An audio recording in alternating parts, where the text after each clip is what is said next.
Good day. Welcome to the Corey Morgan Show. As you might have gathered, I am Corey Morgan. This is my weekly opportunity to bend your ear, rant, rave, talk to some guests, cover some subjects, and to have a good time, or at least I enjoy it anyway. Sometimes the viewers enjoy it. Sometimes they get upset with me.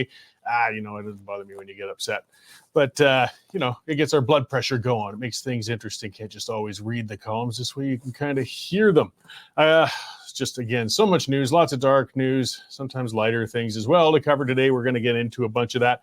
I got a very interesting guest coming on. It is, for those who are watching live right now, it is the 60th anniversary today of the assassination of John F. Kennedy in Dallas that day. And, of course, there's lots of theories and ideas on how or who or what happened there that day. Still to this day, a lot of debate and things going on about it. So my guest is Professor Michel Gagné. I'm terrible with French names, but he's a professor and he's written on conspiracy theories in general. And we're going to talk a bit about that.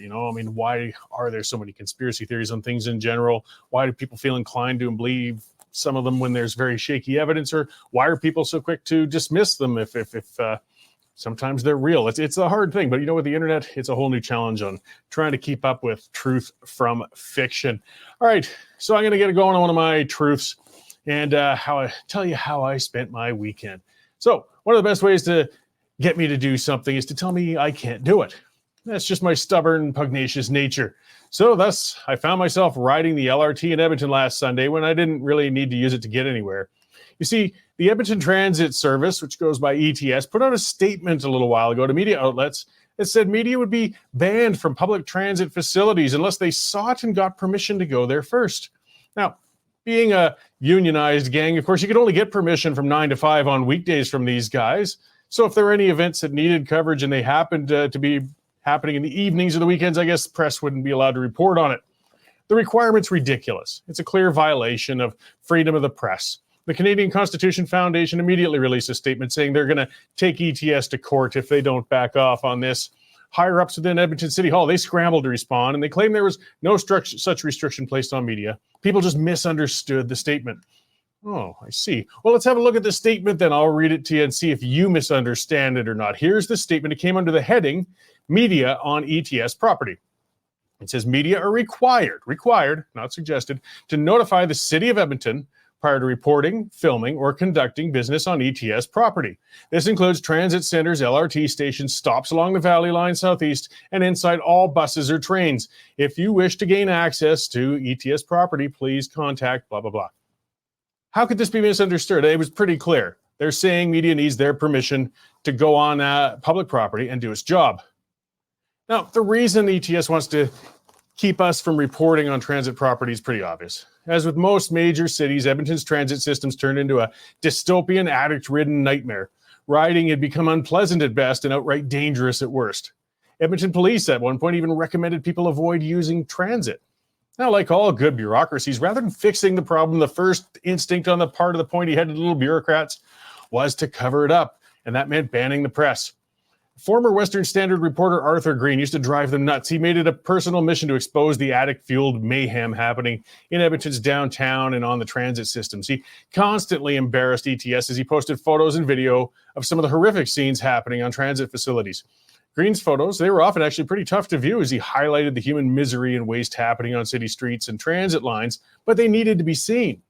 Rest assured, Arthur's work, it was part of what inspired the idiotic attempt by ETS to control the press on public transit. So when I read that ETS statement, my first thought was, who the hell do you guys think you are? And I knew I'd have to put their rules to the test. I mean, the sheer arrogance of these bureaucrats in thinking they could stop media was galling. They likely felt inspired, though, as they've watched the federal government beat on Canada's free press with Bills C-11 and C-18, so why can't civic governments do it too, right? It appeared to some paper pushers it's open season on press rights, and they wanted to pile on. I tweeted out I'd be riding on city transit and live tweeted my actions as I rode on and reported it on the conditions on the train and in the facilities. I didn't really expect EDS to do anything about it, and they didn't. Their requirement for permission was just a bluster. Now let's get on to the ironic part of this story. I'm happy to report, actually, when I wrote it, things have actually improved quite a bit on Edmonton transit lines. Yes, I saw addicts. I smelled urine. I saw property damage. I witnessed a seemingly endless line of tents and makeshift shelters built along the line near Stadium Station. They do have some serious issues to deal with. But I also saw a very visible presence of security guards, peace officers, cleaning crews, and police at the stations. I mean, one young lady was being arrested when I went by, but at least they're doing their job. The platforms and the trains were actually relatively clean, despite the smell, and efforts were being made to keep it so. Now, it was a Sunday afternoon. I might have been seeing things at their best, but all the same, ETS and Edmonton authorities were clearly trying to keep transit safe and clean. Now, if I'd been blocked from going on transit, or if I'd listened to them, I wouldn't have been able to report this good news. That's the great irony of it all. They don't allow us to report on the good things either, or at least they'd like to stop it. The reason they were making such efforts was due to the work of Arthur Green and other journalists who were willing to cover the disorder and issues on Edmonton transit system. Rest assured, the powers that be would have preferred to just ignore the issue if they could. Free and unfettered media holds governments accountable. They bring issues into the living rooms of citizens who wouldn't have been able to see what's going on otherwise. I mean, most people never realized the mayhem happening in transit until they saw the images and saw the stories about it in the media. Then they demanded politicians do something about it. Media is financially embattled right now by changing times and politically threatened by authoritarian politicians and bureaucrats. We don't and won't give up easily. If the pressures continue as they have, though, we're going to lose more access to unfiltered information and news, and our entire democracy could then be threatened. So be sure to speak up loudly when arrogant and dim-witted bureaucrats, such as those at the ETS, try to block free media, because if they get away with it, we all suffer from it. All right, that's what got me up and going. And as I said, I survived the ride on the train without being stabbed or shot or anything of the sort. I really was actually impressed that there's definitely a visible security presence and efforts to keep things clean. So good on them. They got more to do, but it's a good start, and I'm happy to report good stuff now and then. Let's see what else is going on out there in the news world with our news editor, Dave Naylor. Hey, Dave, how's it going? Very busy, Corey. You know what you should do? You should try going for a ride on the Calgary LRT. Compare the two. Yeah, it's time for one. I haven't ridden on it in quite a while. It was pretty gnarly the last time, but maybe Calgary's has improved as well. I'll have to find some time and pop on there and have a look. There you go. Breaking news at the moment, Corey, coming out of the border crossing from Niagara Falls into the United States, city of Buffalo. There appears to have been a terrorist attack, a car full of explosives driving from Canada hit the U.S. border guards, causing what appears to be a big explosion. Fox is reporting that 2 people were killed in the blast. Not sure if they were both in the car or there was a border people killed. It's prompted an immediate border clampdown. All the 4 bridges from Ontario into New York state have been shut down. On the U.S. side, they're now being guarded by the U.S. anti-terrorism force. FBI is already at the scene in Buffalo and probably leading the investigation. This comes just a week or so, Corey. Our car is right there. My car is right on the side. It was reported, warned the Canadian government that a terrorist attack could happen in Calgary I have no idea. In Canada, and it was that is my car right there. Left off by the gray one. Canadian officials, and it appears the UK government may have been true. So we're going to keep an eye on that, obviously, all day as developments occur. Never seen anything like Other this. stories, the Alberta government has responded to the fiscal update yesterday, and this car just exploded. you can imagine they're not overly impressed. Big announcement on healthcare in Alberta this morning, where the province is going to allow licensed practical nurses to operate their own clinics. The licensed practical nurses are sort of more trained than regular nurses, and in fact do about 80% of what a doctor can do. So they're going to allow those people with the right training to open up their own offices. Story still reverberating from yesterday, where Calgary police have now apologized to the family of 2 brothers, one only 14 years old, the other 18, who were arrested last week for the brazen daylight shooting up near Marlborough Park. I guess they got the wrong guys and have apologized. Corey, in my 30 years or so of covering crime in Calgary, I've never seen anything quite like that apology yesterday. So, yeah, very busy morning, Corey. And like I said, we'll keep track of the New York Niagara Falls terror incident and update it minute by minute. Right on. Well, I'll let you get back to following those things and getting that news up there as it breaks. Dave, I appreciate the update, and I'll talk to you after the show. Thanks, Roy. That is our news editor, Dave Naylor. As you see, stuff is breaking. Watch the Western Standard News site. Keep it on the side of your screen, of course, while this show's going. But we do cover things as they are unfolding. And I mean, there's a lot to unpack with what's going on in New York. It sounds like, that's the first I'd heard now that perhaps 2 people are dead. We don't know what happened, though. Was it a propane tank that went off? Was it a crazed terrorist? Was it an individual? We don't know. We're going to find out. But things like this could certainly snowball into something much, much worse. It's of great concern.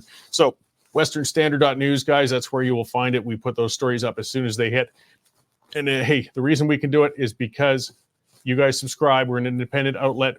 Those of you who have subscribed already, thank you very much. If you haven't yet, get on there, guys. westernstandard.news/membership. $9.99 a month, $100 a year. That's the way we can cover these stories. That's the way I can ride trains up and down and complain about transit service. And that's the way we can keep media independent and covering those stories. All right, let's see. Just to cover a bit of that, I see some of the discussion that came up with Dave mentioned. Premier Smith has said she's going to have nurse practitioners allowing it so they can open clinics and do things. And of course, the immediate response from Wild Rose, and Wild Rose is a commenter on here who's made this comment before quite often. Great, private for profit healthcare. You don't even know what the story is yet, but the initial instinct is, oh my God, private for profit healthcare. Well, a couple of things. There's nothing wrong with that. It's already here. What we're talking about is exactly what a private doctor does. When you go to the clinic, you go to the doctor, that doctor's paying the lease, that doctor's paying the nurses, that doctor's running a business, and that doctor takes a profit. It's just all publicly funded. So this nurse practitioner thing would be the exact same thing, except it would be a nurse practitioner rather than a full-out physician. So why would we oppose that? What's the problem with that? Now, there could be things to be debatable. We'd worry that perhaps the practitioner might have a diagnosis slip by that a full doctor, there's reasons that we could discuss that. But to dismiss it immediately as if it's a problem because somebody might make a profit, I'm sorry, but that's how healthcare reform gets stunted. That's how we don't have discussions to make better care. Look, our waiting lists are among the worst in the world. When you look at the waiting lists, the cost for healthcare versus the outcomes, we measure really poorly worldwide on all fronts. We got fantastic healthcare providers once you can get in, but you could be very ill and waiting a long time to get there. Now, we also know, most of us know, there's a whole lot of things that people go to a doctor's office for, and they don't necessarily need to see a doctor. How many times do you need to see a full-out physician and tie it up at the emergency room or a doctor's office when your kid has the sniffles? When you have a mole you think might need further looking at, or a few other things. I mean, I have to get my driver's license renewed every 2 years because it's a class 4. I've got to get a driver's physical for it. It's really pretty basic. It's just checking me out to see if I've got any very evident heart conditions or health issues or breathing problems, things like that, and checking my eyesight. Now, do we necessarily need a full-out physician to do that? No, I say we don't. And because this way I'm not taking away the time from a physician with my driver's test, that physician can be looking at somebody with a potentially more serious need or condition. Donna Jean, a commenter, saying doctors make mistakes too, and nurse practitioners are great at it. That's right. I mean, there's no assurance. And I mean, with good training, if somebody comes into something that's beyond the ability of a nurse practitioner, presumably that practitioner is going to say, whoa, okay, you need to see somebody with more ability, and training to deal with that specialized need. But that's often the case with a doctor as well. I mean, you see a general practitioner and they find something that appears to be, far beyond what you would see in the regular clinic. They don't treat it there. They'll determine your best person to refer you to, whether it's a cardiologist or an oncologist, if they've seen something that's of strong concern, and they will send you in that direction. So this is a new level. I think it's quite creative. It's a way that we can shorten those waiting lists and still make sure everybody's getting good coverage for their health, because that's what we all want in the end. So let's not be fearful of changes just because somebody has a private shingle hanging in front of a place. It's still not coming out of your pocket. You're still covered by your Alberta Health Services card. Don't sweat it. Don't dismiss every innovation as if it's a move towards a privatization. But you know what? we do need to privatize some stuff, and I hope Smith goes there later. But we'll leave that for another discussion. It's time to get on to our guest, and it's very timely with Professor Michel Gagné, and he's written some stuff on conspiracy theories on a couple of sites. It's fantastic, and the timing is good. So thank you very much for joining the show today, Michel. Hi, Corey. It's nice to be here. So I said off the top of the show, I mean, right, it happens to be the 60th anniversary, I believe, today of the JFK assassination. And that's sort of the granddaddy of conspiracy theories. It's been going on 60 years, and there still doesn't feel, a lot of people don't feel it's resolved. I wasn't born when it started, but I have to tell you, I got drawn into it when I was in university. I spent about 15, 20 years believing the CIA killed Kennedy. That led me to believe in a number of other theories that eventually turned out to be false. So I'm happy to say I'm out of the rabbit hole, but it takes a while. It takes a lot of effort to think critically to be able to get away from these very kind of corroding myths that our society embraces far too easily. Yeah, well, we seem to have...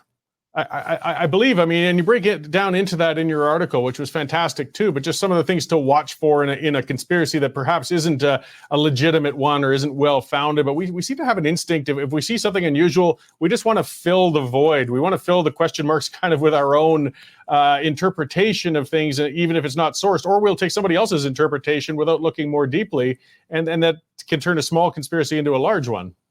Yeah, that's true. A lot of smarter people than me, a lot of people in social scientific research have highlighted some of the major elements that make us want to believe in conspiracy theories. One of the ones that tends to be universal is a feeling of powerlessness. You can be either unemployed or you could be Donald Trump. If you believe that somehow you're losing power or you're being shut out of power, you're more likely to believe that there's some nefarious group that is doing this behind your back. Our cultural ideologies tend to influence what kind of conspiracy theory we're likely to believe in. The groups we associate with, sometimes because our friends believe it, we're part of an echo chamber that we believe that it must be true if everyone else is repeating it. And then I think just the regular zeitgeist, every generation or so, there are issues that trouble us more than our ancestors or our children will. I know for me, it was nuclear war when I was young. Today, it seems to be climate change or vaccines. So depending on what events struck you as odd, suspicious in your youth, particularly in your youth, we often call these flashbulb memories. For me, it was the Reagan assassination attempt in 1981, but for many people, it's the Kennedy assassination or 9/11 or some of these other events. Yeah, well, so we've got to, I'll kind of circle back to the Kennedy one. I want to talk a little bit about more others soon. But I mean, I just recently actually was listening to a different podcast. It sounds like Rob Reiner has done a long series of podcasts. Now, a person of pretty high profile, pretty high reach, and he goes right on to the second and third shooter theories. He's confident that really happened, and he lays it out over a matter of a number of hours. So we're not talking about an obscure person from years ago with a bunch of old folders they're holding in the air now. We've got contemporary celebrities that are still propagating, I guess, their interpretations of what happened in those events back then. And I personally, I think, makes some pretty large leaps of logic. Oh, definitely. This is one of the most popular ones. Every 10 years or so, Gallup takes a poll on this. And it turns out that among Americans, between 60 and 70% of people generally believe in some kind of conspiracy. Mind you, they don't necessarily agree on what kind that is. Someone like John Kerry still has claimed that he believes the Cubans were involved in it. We know that President Johnson believed the Cubans were involved. Mrs. Kennedy believed that the Ku Klux Klan or some right-wing group was involved. Even Jack Ruby, who killed Lee Harvey Oswald, believed that that some anti-Semites were trying to blame this on the Jews. So everybody has their pet theory. And at the end of the day, because it is such a shocking event that's hard to explain, many people are not satisfied with this idea that a lone nut or at least an emotionally unstable person would be able to kill the most powerful man in the world.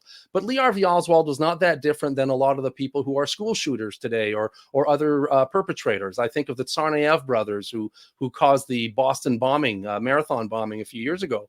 A lot of these things are caused by conspiracy belief. I don't want to say that conspiracy believers are violent. Most of them are not, but they can lead to a great deal of either violence or self-harm, ostracization, depression. Certainly, it's not a healthy way to live.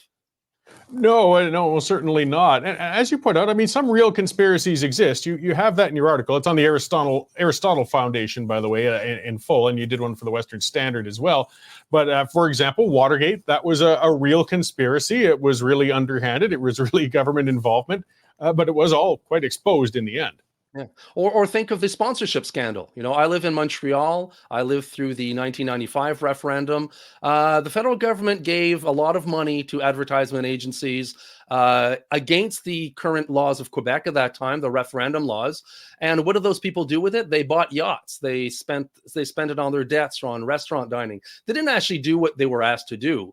And in the end, we can see how conspiring is not something that's very successful when a large group of people do it and they're not part of some network. I mean, the CIA can kill people and keep a lid on it, at least for some time. But when you ask a number of people in different organizations to conspire together, the odds are it's not going to work out very well. And it didn't work out for President Nixon either. Yeah, well, I mean, just speaking anecdotally, I mean, if you have a circle of 10 friends and you try to keep a secret all 10 of you know, chances are within a week or two, it's going to spread well outside of that circle. I mean, people aren't really that good at keeping secrets. And when some of these conspiracies talk about as many as hundreds or even thousands of people keeping a secret, it just starts to defy belief a little bit. Yeah, I was interviewing for my podcast, Paranoid Planet. I was interviewing a filmmaker called James Lambert, and he pointed out that when you start involving multiple generations in one single conspiracy, that's when really you're killing it with bad logic. Because how could you predict how the next generation will do in terms of either covering up or revealing some dark secret? So there's a number of ways, and I point these out in my article. You don't have to be an expert in science or history to debunk a conspiracy theory. You need to be equipped with the right kind of logic. And sometimes circular reasoning or straw man fallacies, creating a very simplistic version of the theory you're trying to debunk so that it's easier to set it aflame, so to speak, then those are indicators that a conspiracy theory is likely not believable. The more it is like a Hollywood film script, the less likely it is to be true. Well, and there's one stubborn one. I just came off a speaking tour I was doing on weekends, and twice at two different stops, we had people come up and ask the question about the old chemtrails, which is contrails from jets you see in the sky. And I've talked to people. They're not necessarily foolish people. They're lucid. They're typically rational. But somehow they believe that, again, tens of thousands or hundreds of thousands of pilots and baggage workers and chemists and who knows else are all tied in with the government, and they're trying to poison us through spray coming from jets and planes above us. It just seems to defy, when I talk to this person, this is not a foolish person, yet they're clinging to something that just seems so irrational. I don't understand how it spreads like that. Well, I think we live in an age where we're very suspicious of people in authority, and that's unfortunate. I mean, we should be skeptical. People in authority are still humans, and if they're given the chance, they might be corrupt. They might do something illegal. But ultimately, if we start with a default assumption that scientists, professors, journalists like yourself are deliberately part of some larger scheme, then we're not even giving ourselves a chance to look for truth. We start with the assumption that everything happens behind closed doors by some furtive force that we can only identify with words like oligarchy or patriarchy or military-industrial complex. At the end of the day, these words don't mean anything. Yeah, well, one of the things to watch for as well, you pointed out, was an assumption of hypercompetence. I mean, when we look at government, this is the same sort of person who would sit and say, look, I feel Trudeau's a fool and his cabinet's weak and the bureaucrats are incompetent, but somehow they're pulling off a massive conspiracy to do such and such. Well, you've got a conflict of your logic going on right there. It's one of the things perhaps people should watch for. Don't assume that the government's really that good at being able to keep a conspiracy like this. What's interesting is often that same line, those two contradictory points are made by the same people, that somehow the conspirators are hyper competent, so they can use laser beams or they can somehow brainwash us through the media. But at the same time, they are so incompetent that they leave this breadcrumb of evidence, supposedly, all over the place. I have a story on my podcast this week about a woman called Julianne Mercer who thought she saw Jack Ruby and Lee Harvey Oswald sneaking a rifle onto the grassy knoll. Well, if they did that, they were profoundly stupid because they're doing this in broad daylight where they could get arrested before they even get their caper pulled off. So, it's not just the fact about hypercompetence. It's the contradictory ways that hypercompetence is often used. Yeah, well, and I harbor a good deal of mistrust of government, and that's part And of you what should. I traffic in it, and they give me lots to work with. But at the same time, I mean, I don't always assume every move is malignant, but some of the things we could dismiss, the moon landing theory, fine, people are very dedicated feeling it was fake, but there's not too much harm done in a sense of holding on to that one. But ones that worry me sometimes are medical conspiracies, the ones where they say, oh, pharmaceutical companies and doctors are hiding the cure for cancer because they make more money treating people with cancer. And, that takes the assumption that these doctors will die and let their family members die, and these pharmaceutical heads will die rather than let up the secret of this cure for cancer they're hiding. I mean, it just, again, defies sense. But the thing that gets me is it might encourage people to avoid treatment for something that may be very treatable. And that's when it moves into the realm of the dangerous. Yeah, I'm not a medical expert, but I've looked into this enough to see that there's no evidence, for example, that vaccines cause autism. And yet we have a candidate right now, or the Americans have a candidate running for president, Robert F. Kennedy Jr., who says that they do, who believe that the COVID vaccines were some kind of a racket, and even that the CIA murdered his uncle. So even people in very high places can believe this. But I have to say that as far as vaccines go, we have to understand the psychology of vaccines is not like other medicine. You go to the hospital, you get treated once you're sick. Vaccines are a form of therapy, medical therapy that we use before we're sick. So it's very counterintuitive. And I think that's why a lot of people refuse to take a vaccine, because they would rather live with the evil that they know, say COVID, and rather than the evil that they don't know or that they presume, which is mercury in presumably mercury or other toxins in the vaccines. So the fact that knowledge has become so complex on issues like healthcare feeds into the suspicions that people have, because there's just not enough time for most of us to get educated on these subjects. And that's why I say we do need to defer to experts, maybe not, without some skepticism, but perhaps we've gone too far in thinking that every person is their own expert, just like, the roots of Protestantism said that every man is his own priest, but you have to have also some knowledge to be able to make affirmations. Yeah, well, and we get, as you said, that the vaccines cause autism one, for example, or I see a commenter saying the polio vaccine was a real vaccine. So a lot of people have faith in the older vaccines, but that conspiracy theory of the autism, which was very heavily disproven over years and years, multiple studies, lots of times, that wasn't over the COVID vaccine. That was over the MMR vaccines that have been used for a long, long time. That's quite different than what was applied now when we get into COVID, which is a newer vaccine. And people, when you're getting coerced into taking it, I can understand people's misgivings and fears, and when it hasn't been as long established as some of the other vaccinations. So I mean, there's some difference, but that mistrust can lead to issues, of course. That's true. Look, I have a personal anecdote about this, and that is when the vaccines were available for people 50 years and older. At the time, I was about 48, and I couldn't wait to actually get my shot because I want to be able to have the freedom to go to the places where there were vaccine mandates.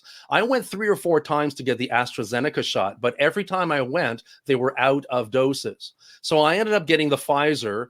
But between the time that I tried to get the AstraZeneca to the time that I got the Pfizer, which was believed to be safer, I had some serious health issues, chest pains that turned out to be not cardiac, but at the time I believe they were. It had to do with my gallbladder. So had I actually had these chest pains after taking the AstraZeneca, I might be one of those people right now thinking that the vaccines made me sick. So sometimes there's confirmation bias. Other things might make us ill, or there might be that we have a particular reaction to the vaccines that millions of people will not have. And at the time of COVID, I think there was a certain balancing act to do. Of course, many people, including myself, didn't feel comfortable with the government coercing. But at the same time, we had a health scare in which most people want to get back to normal. And vaccines, I believe, were a way to get back to normal, but many decisions were taken very quickly because time was short. It's like a pregnancy. You only have 9 months to decide if you're keeping the child or not. So as far as vaccines go, we only had a few months to determine what products to put on the market. Yeah, and people had, again, concerns about rushes to vaccines. I mean, I just recently read a story about a potential vaccine that may help with Alzheimer's disease. Actually, It's interesting. It's a protein-based thing. But the first experiments with it, they found they were causing brain swelling and trouble with people when they were starting human trials. So they backed off and had to change it. But I'm just saying that you can't fully dismiss people's concerns with a rushed vaccine because vaccines can have some serious consequences. Definitely. And I think the biggest problem is that there was kind of a shutdown of debate. The media and the government, the Trudeau government, were not really allowing a full conversation on this because they didn't want to feed conspiracy theories. But at the same time, I think more suspicion was fed because people didn't feel they had any platform for sharing their views. So perhaps what could have happened or should have happened is that people who had a better grasp of the issue, scientists, sociologists, economists, should have been given more room to debate this publicly so that the person on the street didn't feel that they had to go to some obscure website to get some information that may or may not have been useful to them. Yeah, well, we're going to see more and more as we see, the sharing of information through social media and authoritarian governments, unfortunately, doing things that cause more mistrust between people and them. So the theories will continue. But I mean, we just have to always be on guard and see which theories perhaps have some merit to them and which are, and many are a load of bunk, unfortunately. So where can we find more information about your work and your articles and such? Well, there's the Aristotle Foundation, where you're going to find the article I published this week. I also wrote a book recently, last year, called Thinking Critically About the Kennedy Assassination. It's essentially a critical thinking handbook, but it's pretty thick, as most Kennedy books go. But I think it's accessible for anybody with at least a high school education. And then I have my podcast, which is a little bit more popular level. It's called Paranoid Planet, and the website is www.paranoidplanet.ca. Well, great. Well, thank you very much for joining us today. And, we'll keep a watch for more articles from you then, Professor. Thank you, Corey. It was great to have to be on your show. Great, thanks. So, yes, guys, I know I see through the commenters, it's got some folks stirred up. Here comes one of the usual responses from commenter Jim Duskus. Morgan, are you a shill for Big Pharma? Yes. Can't you tell from the luxury car I drive? Oh, no, I drive a Hyundai. Actually, it's not vaccines I push, Jim. It's the little blue pill, but due to CRTC regulations, I can't stand up and show you how effective it's been for me.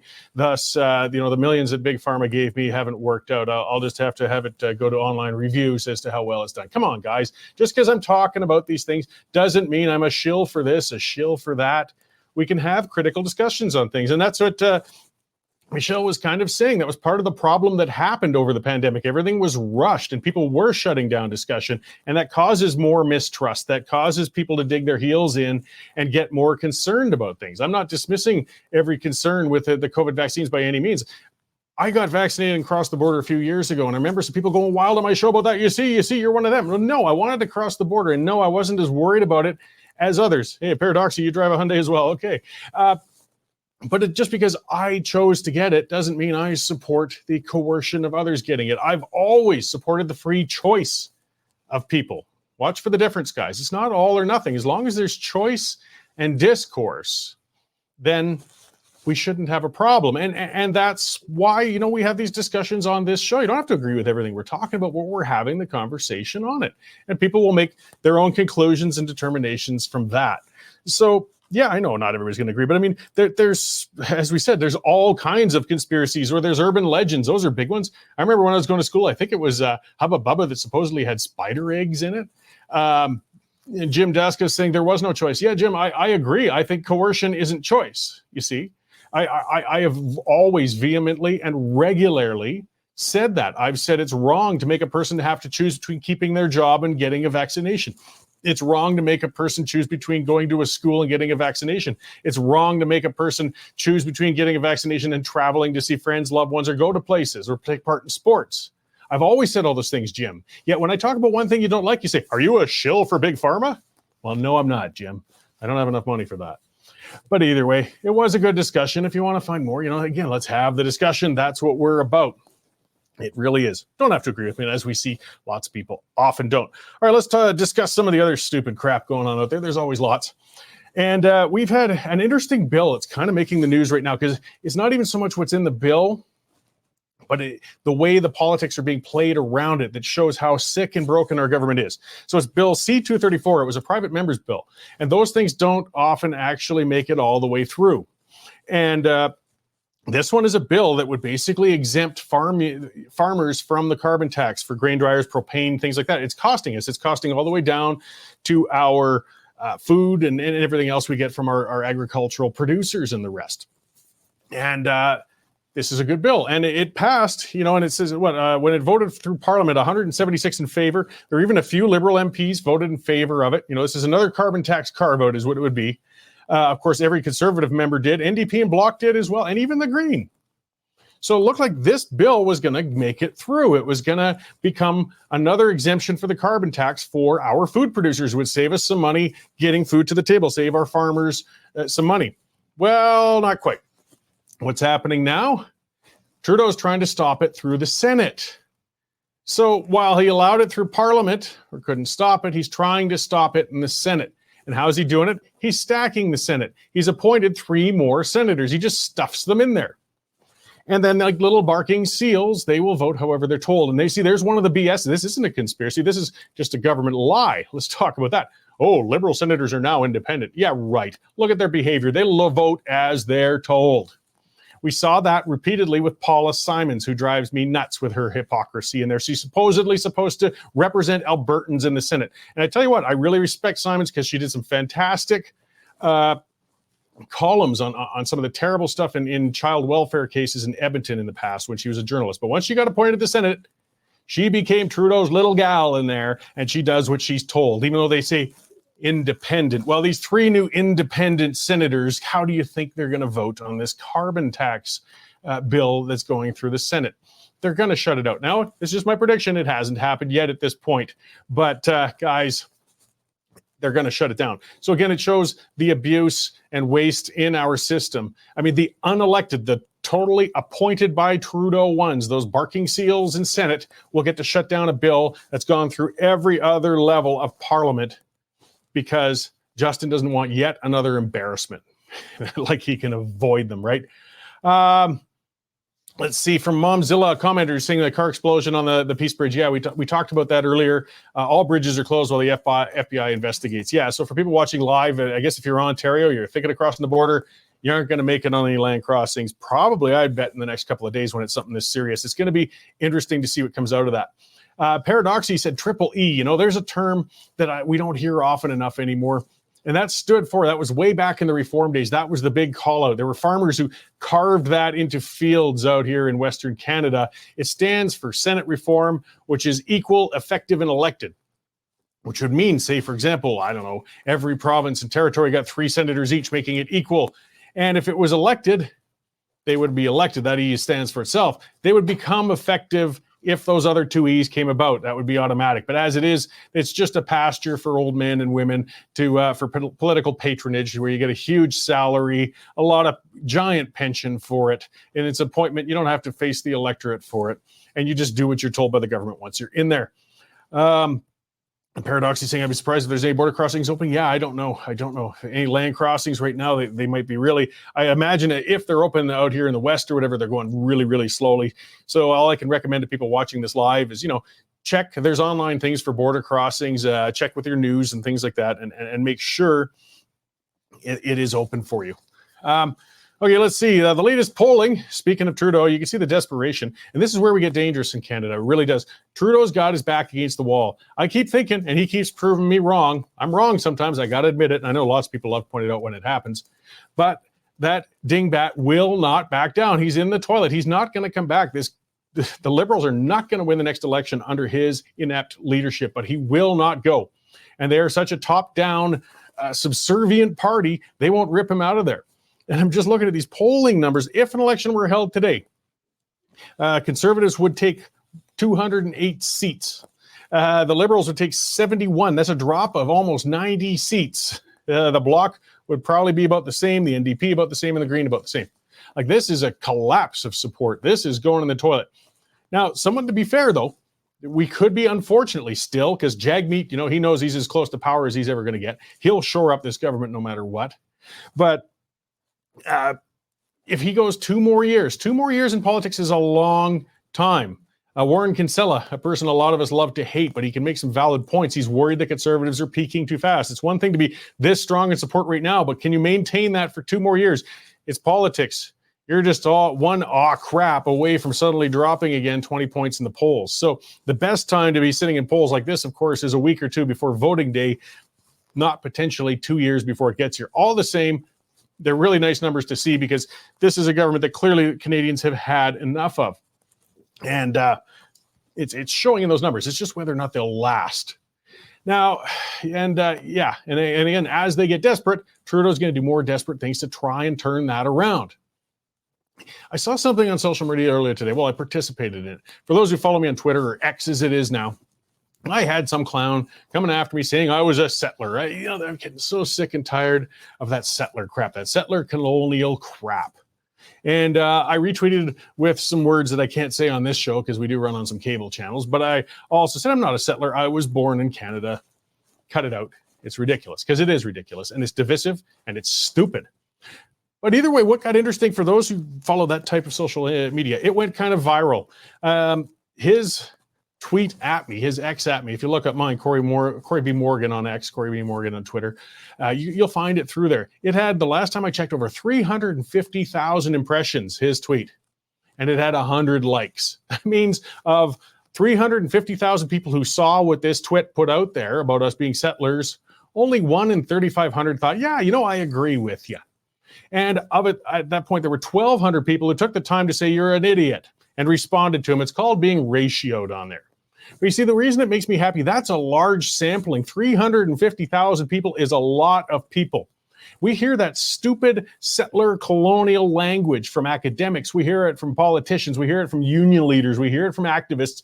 And it sometimes gives the people the impression that this is a widespread point of view or that it's a reasonable one or it's large. It's not. It's only the view of the extreme, and we got to quit giving it credence. It's way out there, and it's wrong. It's right up there with basically what this person was saying, because what he was saying, what he said in his tweet was that only everybody who isn't Métis, First Nations, or Inuit, that's what he said, they're all settlers automatically. You're all settlers.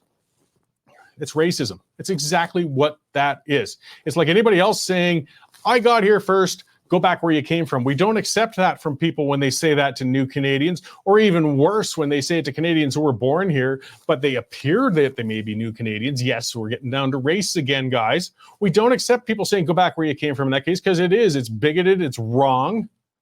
But we accept it when it comes from these hammerheads calling people settlers, even if they'd had 3-4 generations of family here. And how is that helping our society? How is that helping them? But you see, it drives into, again, this was coming from a First Nations person, that sense of victimhood. Everything and anything wrong in my life is the settler's fault. It couldn't be me. Couldn't be that I didn't get out of bed in time to go to work. Couldn't be that I didn't invest my money wisely. Look, the victim mentality holds people down. People really have been victims of things a lot of times, absolutely. But when you mire yourself in it, when you turn yourself into a chronic victim, there's Nico's been pulling out, the tweet. Look at that, 350,000 views. But when you turn yourself into that victim, you can't crawl out of it. You become a self-defeating person. And this settler stuff is not helping anybody at all. I mean, let's look at, for an example, again, the Chinese. The Chinese were treated horrifically in Canada, terribly. Brought in for cheap labor to build a railway, abused under terrible working conditions, separated from their families, paid next to nothing. I mean, it was this close to being literal slave labor. And then when the railway was done, they found themselves on the West Coast. They were abused. There were practical pogroms. They were stuffed onto ships and deported. They were treated like crap. And there's been a lot of apologies for that treatment from the government and things since then. But look at the Chinese community today. Did they mire themselves in the victimhood because of that abuse? No. They, in fact, got the best revenge they could by succeeding. The Asian community in Canada is doing fantastic. If you look at statistically, if we're looking at ethnic breakdowns for high levels of education, high levels of compensation, business ownership, all of those measures, the Chinese are doing, of generations in Canada, doing fantastic because they didn't roll over themselves and say we're victims and we're just going to piss and moan about it for the rest of our lives. They got up and kept working, and I really, really respect them for that.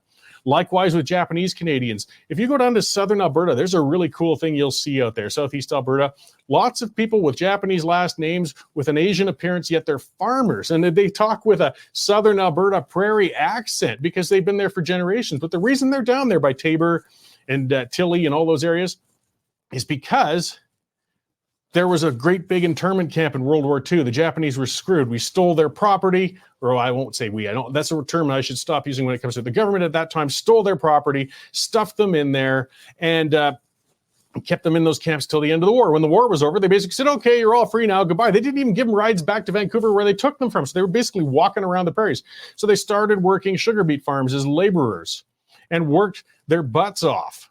And since then, the people, the descendants of them, are very strong community members, have large farms, businesses, a presence down there in Southeast Alberta. Same thing. They didn't mire themselves in their victimhood. They were very mistreated, very wronged. And there have been apologies for it. But they didn't leave themselves stuck there. So when we take on this settler colonial crap, and we keep blaming anything and everything, well, we don't, but some people do, anything and everything wrong in their lives with the settlers and with the colonials. And we're seeing it, of course, when it comes to Israel too, but that's a separate discussion altogether. It's self-defeating, and it's just bringing everybody down and dividing us from each other. It's not helping anybody. So let's cut it out. Either way, I was very happy to see such a strong majority of people rejecting this ding-dong when he claimed that settler crap. People aren't taking it. Canadians are smarter than these extremists give us credit for. And you know what? Mr. Stanley saying everything's racist today. Yeah, it feels like it. And that's why some people don't speak up. They fear being labeled with that because it's a terrible thing to be labeled with. But when it comes to this settler colonial stuff, speak up, push back, tell them to get stuffed. The majority is on your side. All right, that's all the time I've got today, guys. Thank you for coming in today. Even if I worked up all you guys and your conspiracy things, email me if you're mad about it, and we can chat about it further. Be sure, again, to take out a subscription with the Western Standard if you haven't already. Watch for the pipeline that's going to be coming on a little later. And yeah, watch for those top stories. There's a lot of stuff developing and unfolding as we speak right now. So thank you again for tuning in. We will see you all again next week at this time. Canadian Shooting Sports Association. Without the CSSA, our gun rights would have been taken long ago. These guys are on the front lines helping to draft smart and intelligent firearms regulations and legislation in Canada, and more importantly, educating the public about how we keep guns out of the hands of the wrong people. To become a member, it's absolutely worth every penny.